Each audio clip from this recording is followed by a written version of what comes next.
त्वमेव माता च पिता त्वमेव त्वमेव बन्धुः च सखा त्वमेव त्वमेव विद्यां द्रविणं त्वमेव त्वमेव सर्वं मम देव देव।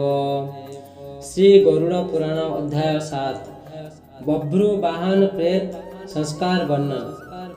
सूत जी ने कहा, इस प्रकार का वर्णन सुनकर गरुड़ पीपल के पत्ते के समान कांपने लगे और उन्होंने मनुष्य के उपकार के लिए श्री केशव भगवान से फिर पूछा, मनुष्य जानकर अथवा अनजान में पाप को करके यम की यातनाओं को न पावे, ऐसे कौन से उपाय हैं, उन्हें कहिए। संसार रूपी समुद्र में डूबते हुए दुखित आत्मा वाले, पाप से नष्ट बुद्धि वाले, विषय वासनाओं से नष्ट आत्मा वाले के उद्धार के लिए हे स्वामिन पुराण में जो निश्चित उपाय बतलाए हैं उन्हें कहिए, जिससे मनुष्य सद्गति को प्राप्त होते हैं।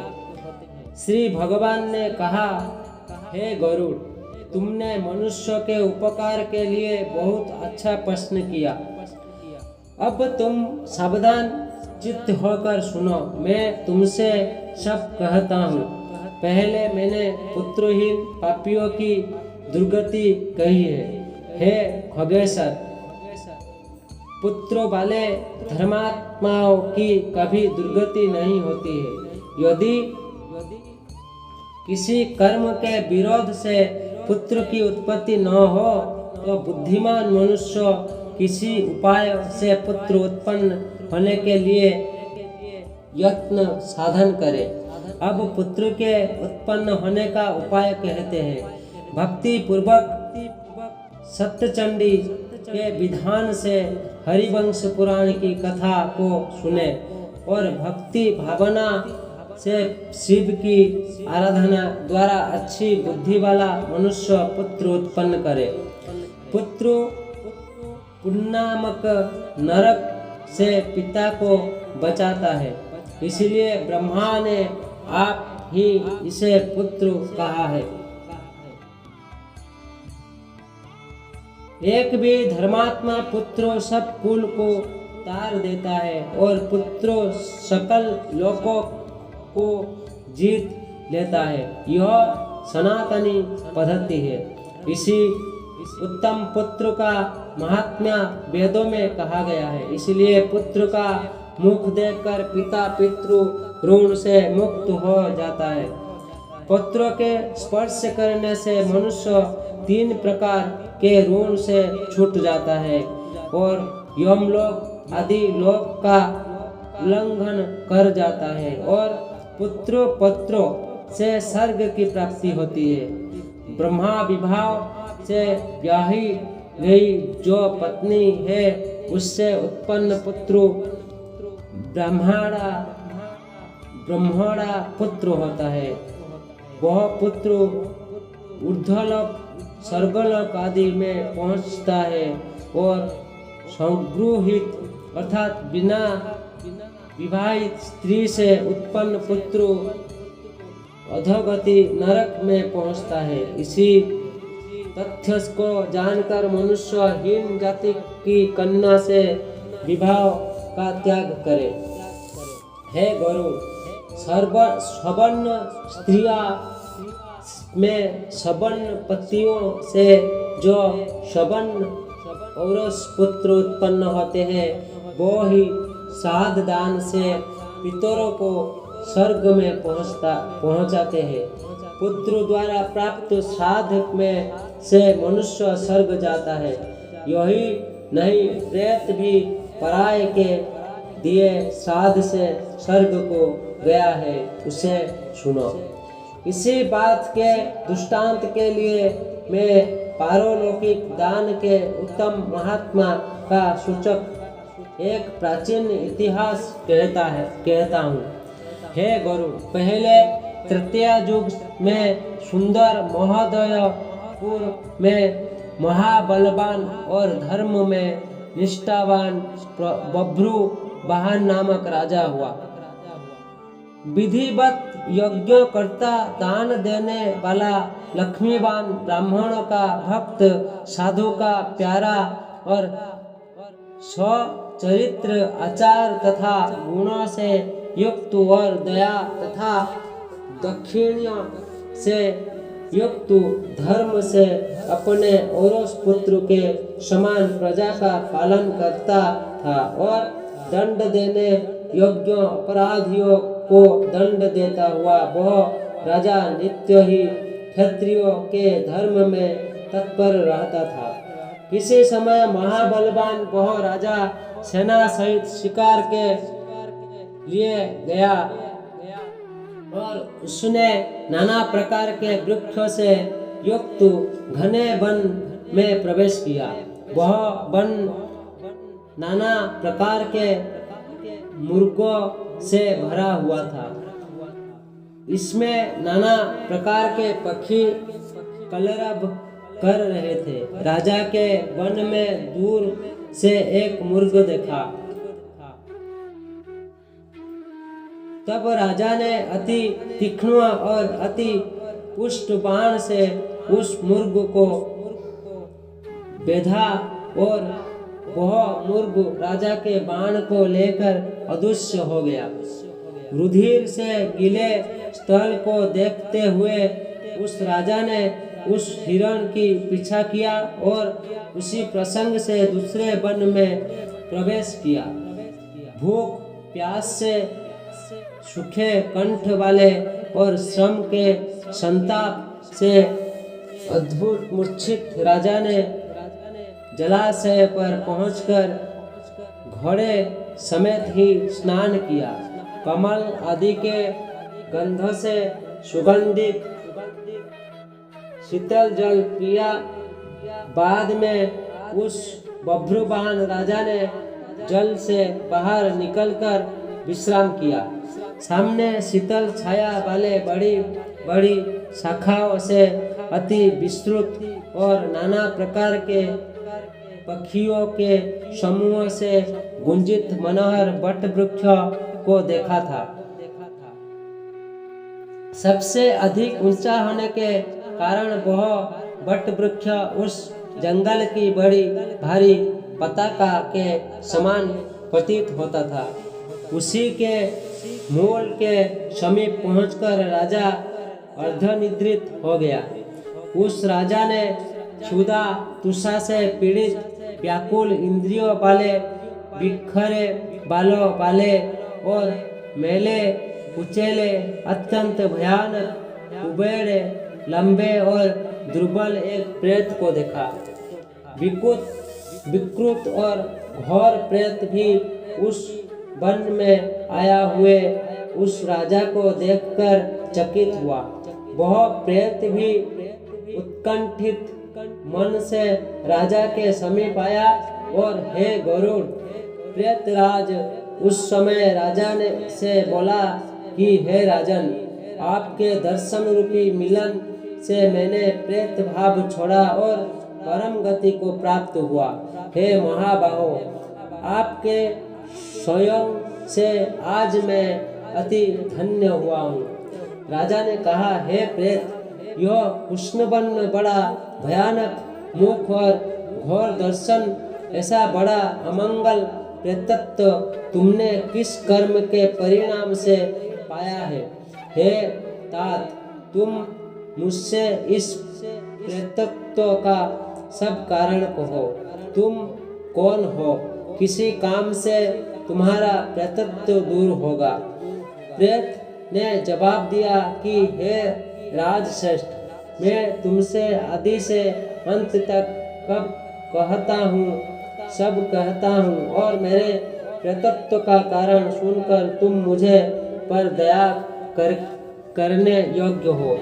सब संपत्तियों से पुण्य वेदिश नाम का एक नगर है जो अनेकों प्रकार के जनपद तथा रत्न से परिपूर्ण है।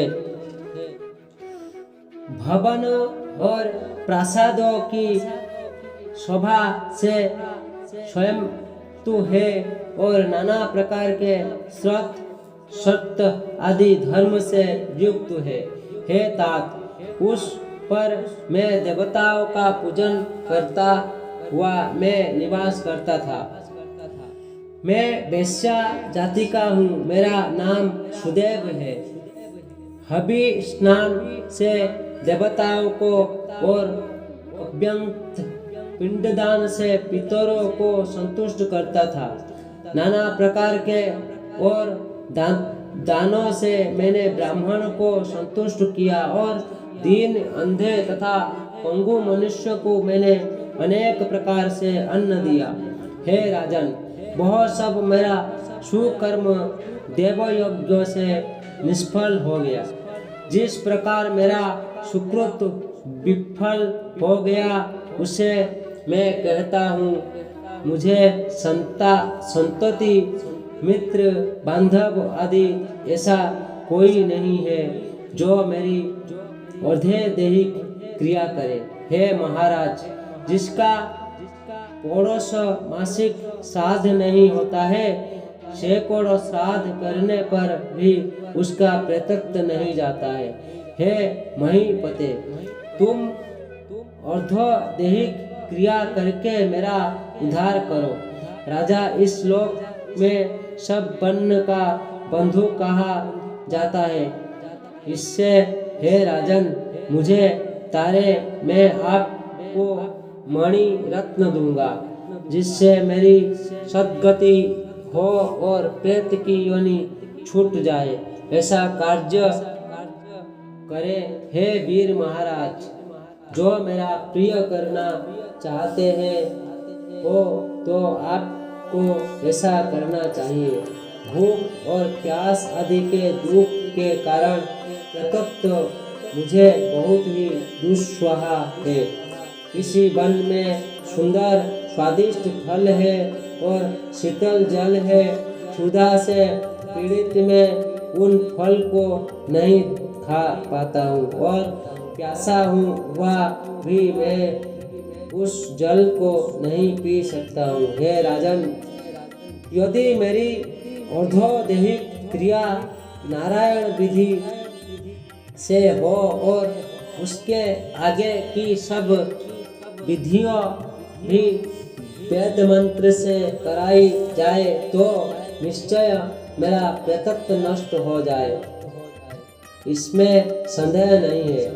वेद मंत्र, तप, दान तथा सब जीवों पर दया, उत्तम शास्त्र को सुनना, विष्णु की पूजा, सज्जनों की संगति, ये सब बातें प्रेत योनि के नाश के लिए होती है। यह मैंने सुना है। इसमें प्रेतत्व को नाश करने वाली विष्णु की पूजा को तुमसे कहता हूँ। न्याय से एकत्र किए हुए स्वर्ण 32 मासे सुवर्ण को लेकर हे राजन, उसकी एक नारायण की प्रतिमा बनावे।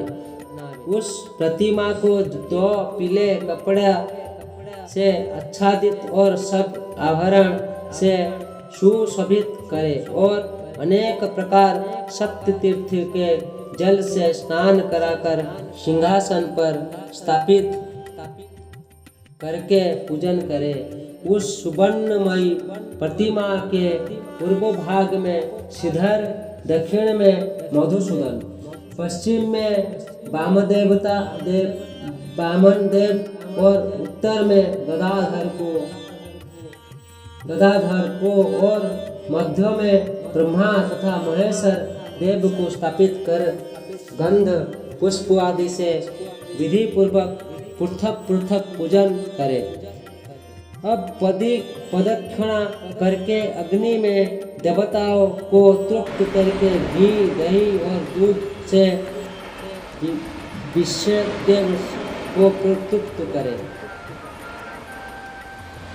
अनंतर स्नान कर नारायण के आगे विधि पूर्वक औधोदेहिक क्रिया करे। क्रोध तथा लोभ से रहित होकर शास्त्र की रीति से सब श्राद्ध और पुष्पसंग सर्ग पे करे। उसके पीछे ब्राह्मण के लिए 13 पद दान करे और सज्जा दान देकर प्रेत के लिए घट का दान करे। राजा ने पूछा, हे प्रेत घट कैसे दान करे और किसी विधि से उसका दान होगा? यह सब तुम सब जीवों पर दया करके प्रेत को मुक्ति देने वाले घट दान की विधि कहो। प्रेत बोला, महाराज तुमने अच्छा प्रश्न किया। मैं कहता हूँ, आप मन लगाकर सुनिए। जिस सुदूर दान से प्रतप्त नहीं होता, ऐसा यह प्रेत घट नामक दान सब पशुओं अशुभ को नाश करने वाला है। अगस्त्यों को क्षण करने वाला है। यह सभी लोकों में दुर्लभ है। तो पाए हुए सोने का घर बनाकर ब्रह्मा, ईश, केशव और लोकपाल, इंद्र, यम, वरुण, कुबेर आदि को आवाहन कर इस घड़े में संयुक्त करे। फिर उसमें दूध और घी भरकर भक्ति और नम्रता से ब्राह्मण को दान करे। इस घट के दान देने पर अतिरिक्त और 100 करोड़ दान की कोई आवश्यकता नहीं। उस घट के मध्य में ब्रह्मा तथा पूजन करे। पूर्वादि दिशाओं में और घट के कंठ में क्रोम से लोकपाल का पूजन करे। हे राजन, धूप, फूल आदि चंदन से विधि पूर्वक पूजन करके दूध और घी समेत उस सोने के घट को दान करना चाहिए। महापातक को नाश करने वाले यह सब दानों से श्रेष्ठ दान है। इसलिए हे राजन, प्रेतत्व दूर करने के लिए मनुष्य को यह दान अवश्य करना चाहिए। श्री भगवान ने कहा, हे काश्याय, इस प्रेत के साथ जब राजा बात कर रहा था, उसी समय हाथी, घोड़ों तथा रथों से भरी हुई उस राजा की सेना भी राजा को ढूंढती हुई आ गई। सेना के आ जाने पर राजा को महामणि देकर और नमस्कार कर पुनः प्रार्थना कर प्रेत अंतर्ध्यान हो गया। फिर उस वन से निकलकर राजा भी अपने नगर को आया और अपने पूर्व में पहुंच उसने प्रेत के कथानुसार कहा, हे गरुड़, अधैदैहिक विधि से उस प्रेत के लिए राजा ने सभी श्राद्ध किया। उसके पुण्य देने से प्रेत योनि से छूटकर वह स्वर्गलोक को गया। दूसरे के लिए दान और श्राद्ध से प्रेत भी उत्तम गति को प्राप्त हुआ। अतः यदि पुत्र से दिए गए श्राद्ध से पिता सद्गति को प्राप्त होता है, तो इसमें क्या आश्चर्य है। इस पवित्र इतिहास को जो सुनेगा और कहेगा, वो दोनों पापी होने पर भी प्रेत योनि को प्राप्त नहीं होगा।